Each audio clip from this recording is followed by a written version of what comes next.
दिनै खोब माने मोजांथार हाबाफारि तामुलपुर जिल्ला दुलाराय बर' फरायसा आफाद आरो तामुलपुर जिल्ला बर' थुनलाइ आफाद जथायै बे तामुलपुर हायार सेकेन्डारियाव गुदि फरायसालिनिफ्राय जागायनानै गोजौ फरायसालिसिमनि प्रिन्सिपाल गाहाय फोरोंगिरिफोर लोगोसेयै लोगो फोरोंगिरि बिथांमोनखौ लानानै बेवहाय फोरोंगिरिफोरनि मोनसे जथुम माने लादों आरो बे जथुमाव मोनसे बिथांमोना एजेन्डा लादों जे फोरोंगिरिफोरनि माने बिमा रावजों फरायसाफोरनो गुन गोनां सोलोंथाइयाव मावनो गोनां बिबान बे बाथ्राखौ लानानै मोनसे गोनांथार डिसकासन जादों। बेवहाय मोनसे गोजोनथाव बाथ्रा जे जोंनि माने जायफोर फोरोंगिरिफोरा गुदि फरायसालिनिफ्राय गोजौ फरायसालिसिम दिनै बिमा राव थांनांगौनि थाखाय बा बिमा रावजों फरायसाफोरनो गुन गोनां सोलोंथाइ होनांगौनि थाखाय जे बिथांमोना राफोदै गावखौ बावसोमगासिनो दङ, सिनसियारिटि बिथांमोननियाव जि दङ दिनै बे डिसकासनाव नुजादों। बेनि थाखाय आं बिथांमोननो रोजा रोजा साबायखर बावदों आरो बिथांमोननिफ्रायनो जों एक्सपेक्ट खालामो जे फैबाय थानाय समावबो बै माने फरायसालिफ्रा थांनानै थाथों आरो बै फरायसालिफोराव गुन गोनां सोलोंथाइखौ जोंनि फरायसाफ्रा मोननो हाथों। बेबायदिनो जे जोंनि बड'फा उपेन्द्रनाथ ब्रह्मनि बर' हारिनिखौ माने बुहुमाव गेरेमसा हारि गायसननो नाजानाय सासे फरायसाफोरा फोरोंगिरि माने डक्टर इन्जिनियार बा समाज सिबियारि दैदेनगिरि साइन्टिस्ट बायदि मैया जानायनि गेजेरजों मोनसे फुंखा जोंनियाव दाजागोन बेखौ जोङो दिनै मिजिं खालामदों। दा बेखौ मावनो थांनायाव जोंनियाव माखासे मोगा मोगि जानाय माखासे जेंनाफोर दङ जे जोंनि गेजेराव माखासे सांग्रांथि लाबोनायनि खामानि मावनांगौ दङ बिमा बिफानि फरायसानि बा सिभिल ससाइटिनि।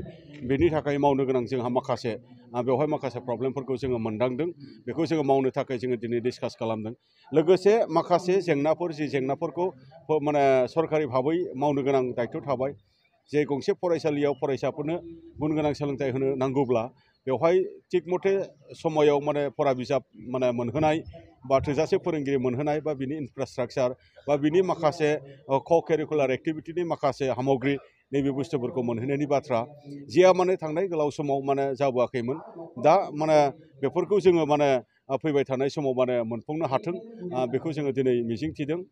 दा जोङो मिथिदों जे बेहाय डिसकासन खालामनायनि गेजेरजों टेक्सटबुकनि बाथ्राखौ जुदि लायोब्ला जे टेक्सटबुकखौ फ्रि मोनो फरायसाफोरा दासिम माने 60% दिनै माने रिसिभ जादों आरो दाबो 40% माने माबाया माने टेक्सटबुकआ दाबो मोनफैयाखै। दा बेखौ जोङो आसाम सरकारनि खाथियाव जोङो आर'ज गाबदों टेक्सटबुक पाब्लिकेसन बिथांमोननियाव जों आर'ज गाबदों जे समय मथे टेक्सटबुकखौ होनांगौ मानो होनबा सेसना स्टार्ट जाबाय।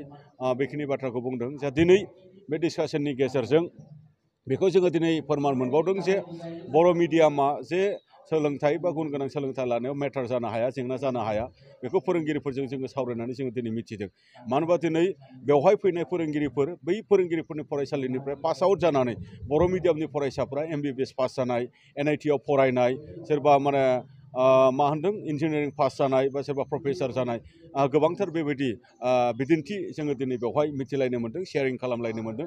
बेयो खोब गोजोनथाव बाथ्रा। दा जेन'क जे जोंनि राफोद आरो सांग्रां फोरोंगिरिफोरनि गेजेरजों फैबाय थानाय समाव जोंनि फरायसाफोरखौ इयुन जोलै दानो नागिरनाय जे खामानि बेयो मोगथां महर मोनगोन आंहा मोनसे फोथायनाय दङ। आं बेखिनि बाथ्राखौ बुंबाय गोजोन्थों। सरकारा मावगोन होननानै खोथा होदों बियो जोंनि स्टेन्डिं दाबि जायागौमानि जोंनि कन्टिनिउ जे मोनसे डिसकासन दाबि बेखौ जों लांबाय थागोन।